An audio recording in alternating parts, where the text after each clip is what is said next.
चला तर विद्यार्थी मित्रांनो, माझ्या YouTube चॅनलवरती तुम्हा सर्वांचे अगदी मनापासून स्वागत करते। तर विद्यार्थी मित्रांनो, आजचा जो टॉपिक आहे तो अतिशय स्पेशल आणि महत्त्वाचा आहे, म्हणून हा व्हिडिओ पूर्ण पाहायचा आहे।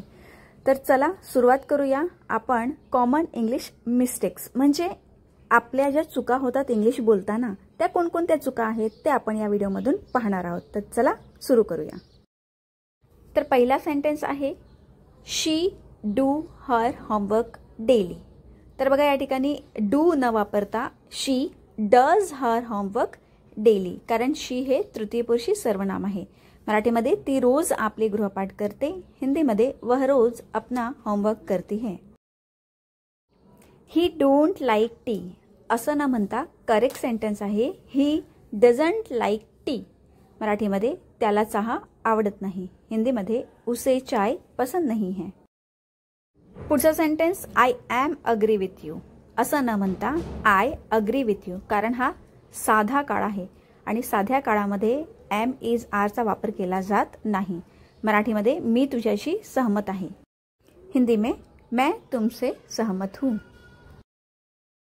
Next one is she is senior than me असं न म्हणता she is senior to me. मराठीमध्ये ती माझ्यापेक्षा वरिष्ठ आहे, हिंदीमध्ये वह मुझसे वरिष्ठ है। Next one is he is my cousin brother असं न म्हणता ही इज माय कजन। मराठीमध्ये तो माझा चुलत भाऊ आहे, हिंदीमध्ये वह मेरा चचेरा भाई है। पुढची कॉमन मिस्टेक आहे I didn't went to school yesterday असं न म्हणता I didn't go to school yesterday. मराठीमध्ये मी काल शाळेत गेलो नाही, हिंदीमध्ये मैं कल स्कूल नहीं गया। या ठिकाणी ऑलरेडी आपण डिडचा वापर केलेला आहे, त्याच्यामुळे परत क्रियापदाचं दुसरं रूप घेण्याची आवश्यकता नसते। म्हणजे डिड जर तुम्ही वापरलेला आहे तर तुम्ही या ठिकाणी क्रियापदाचं पहिलं रूप या ठिकाणी वापरायचं आहे। Next one is she is married with a doctor. No no, it's she is married to a doctor. मराठीमध्ये तिचे लग्न एका डॉक्टरशी झाले आहे, हिंदीमध्ये उसका विवाह एक डॉक्टर से हुआ है। पुढचं वाक्य आहे डिस्कस अबाउट दिस मॅटर। तर बघा डिस्कस अबाउट दिस मॅटर असं न म्हणता डिस्कस दिस मॅटर हे बरोबर वाक्य आहे। मराठीमध्ये हा विषय चर्चा करा, हिंदीमध्ये इस विषय पर चर्चा करो।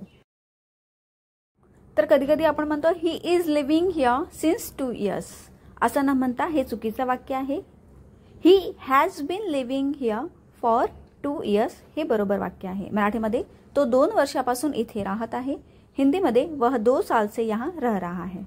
End the last one is I am having a car. It's not correct, I have a car हे बरोबर आहे। मराठीमध्ये माझ्याकडे गाडी आहे, हिंदीमध्ये मेरे पास एक गाडी है।